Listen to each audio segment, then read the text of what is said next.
Hello everyone. आज की ये क्लास स्पेशली क्लास 6 to 8 के बच्चों के लिए है। तो जो भी बच्चा 6, 7 और 8 में है वो इस वीडियो को ज़रूर देखिएगा, क्योंकि ये बहुत ज़्यादा हेल्पफुल है। क्यों है? क्योंकि इसमें आज मैं आप लोगों को जो आपका एग्ज़ाम का ब्लूप्रिंट होता है वो बताने वाली हूँ, और कौन से सब्जेक्ट का बताने वाली हूँ, वो भी मैथ्स का। नॉर्मली होता है बच्चों को लगता है मैथ्स में क्या आ जाएगा यार, किस तरीके से पेपर आएगा, फिलिंग द ब्लैंक्स आएंगे नहीं आएंगे, ट्रू फॉल्स आएंगे या नहीं आएंगे, मैचिंग आएगी नहीं आएगी, अगर आएंगे तो उसी अकॉर्डिंग प्रिपरेशन करें, नहीं पता चल पाता। तो वही सब चीज़ मैं आपको आज की वीडियो में बताने वाली हूँ। तो बिल्कुल ध्यान से एंड तक देखिएगा, और ज़्यादा से ज़्यादा इस वीडियो को अपने फ्रेंड्स के साथ शेयर कीजिएगा, ताकि वो लोग भी इस ब्लूप्रिंट को जान सके और उसी के अकॉर्डिंग अपनी प्रिपरेशन को स्टार्ट कर सकें। ठीक है, चलिए यहाँ पर देखते हैं। जैसे कि आप यहाँ देख रहे हैं, ये मैथ्स का ही इसी बार का 2022 to 23 का ही ब्लूप्रिंट है आपके पास। तो टोटल आपके पास 60 मार्क्स का यहाँ पर पेपर आने वाला है। ठीक है, और 2:30 मतलब 2 hours 30 minutes आपको मिलने वाले हैं इस पेपर को करने के लिए। पेपर में आपके पास टोटल 3 सेक्शन आएंगे। पार्ट ए आएगा आपके पास, पार्ट बी आएगा आपके पास, एंड पार्ट सी आएगा। अब इन 3 पार्ट्स को फर्दर डिवाइड कर दिया गया है क्वेश्चंस के बेसिस पर। ठीक है, वो जानते हैं हम क्या है, वो ही बहुत काम आती है प्रिपरेशन करने के लिए। तो जो पार्ट ए है ना, उसमें 2 तरीके के आपके पास क्वेश्चंस आने वाले हैं, एक एमसीक्यू आने वाला है और एक केस बेस्ड आने वाला है। क्लियर है? जो एमसीक्यू क्वेश्चंस आएंगे वो टोटल आपके पास 8 क्वेश्चंस आएंगे। मतलब एमसीक्यू हेडिंग एक है, उसके अंदर 8 पार्ट्स आने वाले हैं। तो टोटल 8 मार्क्स के आपके एमसीक्यू क्वेश्चंस आने वाले हैं। उसके बाद जो केस बेस्ड आएंगे वो 2 आएंगे, और दोनों में ही 4 पार्ट्स होंगे।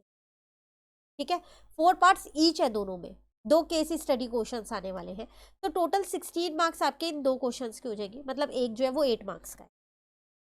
क्लियर? तो जो पार्ट ए है आपका वो 24 मार्क्स का है। टोटल 40% कवर कर रहा है ये आपके एग्जाम का। तो इसका मतलब अब आपको हर चैप्टर के एमसीक्यू क्वेश्चंस करने हैं, और जिन चैप्टर के आपको लगता है केस स्टडी क्वेश्चंस आ सकते हैं, उनकी केस स्टडी क्वेश्चंस भी प्रिपेयर करने हैं आपको। क्लियर? उसके बाद अगर हम बात करें पार्ट बी की, तो पार्ट बी में 3 तरीके के क्वेश्चंस हमारे पास आने वाले हैं, एक फिल इन द ब्लैंक्स और एक मैचिंग और एक वेरी शॉर्ट। कैसे कैसे आएंगे वो भी देख लो। तो जो फिलअप्स आएंगे आपके पास वो टोटल 4 आएंगे, 1 मार्क ईच होगा, तो 4 मार्क्स के हो गए। जो आपके पास वेरी शॉर्ट आंसर्स आएंगे वो भी आपके पास 4 ही आएंगे, और 1 मार्क्स ईच ही होगा। क्लियर? उसके बाद जो मैचिंग आएगी आपके पास वो एक आएगी, मतलब उसमें 4 पार्ट्स होंगे, ABCD एंड 1 2 3 4, उससे मैच करना होगा। 1 मार्क ईच है तो वो भी 4 हो गया। तो टोटल आपके पास जो पार्ट बी है वो 12 मार्क्स का है। तो ये आपके पेपर का 20% कवर करेगा। तो इसका मतलब जो छोटी छोटी चीज़ें होती है ना चैप्टर के बीच में मैथ्स में, जैसे बेसिक कंसेप्ट जो होते हैं वो भी आपको अच्छे से करने हैं, वही आपके filling the blanks, very short और मैचिंग में बन के आने वाले हैं। अब जो वेरी शॉर्ट आंसर है बिल्कुल टू द पॉइंट आंसर लिखना है, कोई डिटेल एक्सप्लेनेशन नहीं लिखनी है इसकी। क्लियर है? उसके बाद बात करें अगर हम अपने पार्ट सी की, तो उसमें 3 तरीके के क्वेश्चंस आपके पास आएंगे। एक आएंगे short answer part 1 type 1, short answer type 2 and long answer. जो शॉर्ट आंसर आपके पास फर्स्ट वाला है, पार्ट 1 है जो टाइप 1, उसमें 5 आएंगे आपके पास। ठीक है, और 2 मार्क्स ईच होगा, तो टोटल आपके पास क्या हो जाएंगे, वो 10 मार्क्स के क्वेश्चन हो जाएंगे। क्लियर है? जो सेकेंड टाइप के शॉर्ट आंसर होंगे वो सिर्फ 2 ही क्वेश्चन आने वाले हैं आपके पास, और 2 क्वेश्चन जो है वो 3 मार्क्स ईच है, तो टोटल 6 मार्क्स यहाँ कवर हो जाएंगे। देन लॉन्ग आंसर्स जो आएंगे आपके पास, लॉन्ग क्वेश्चंस, वो भी 2 ही आने वाले हैं आपके पास, पर वो 4 मार्क्स ईच होंगे, तो 8 मार्क्स यहाँ कवर हो जाएंगे। इसका मतलब आपके पास जो पार्ट सी है वो 24 मार्क्स का है। तो part A and part C ज़्यादा वेटेज ले रहा है आपके एग्जाम की, 40% ये कवर कर रहा है, एंड जो पार्ट बी है वो 20% ही कवर कर रहा है ऐसे। तो ज़्यादा मेहनत आपको किसके लिए करनी है, पार्ट ए और पार्ट सी के लिए करनी है। ऐसा नहीं है कि पार्ट बी के लिए नहीं करनी है, पार्ट बी के लिए भी करनी है, क्योंकि आपको 60 में से 60 लाने हैं ना, क्योंकि मैं चाहती हूँ आप सबके 60 में से 60 आए। तो फिर करनी पूरे ही पेपर की तैयारी है, पर पहली प्रेफरेंस आप part A and part C को दीजिए, उसके बाद पार्ट बी को दीजिएगा। ठीक है, क्योंकि इसमें छोटे छोटे हैं, कई बार होता है कि कोई कंसेप्ट हमें याद नहीं आता, तो कोई बात नहीं, पहले आप पार्ट ए एंड सी को ज़्यादा प्रेफरेंस दीजिए, ताकि आपका 80% पेपर ईजिली हो जाए।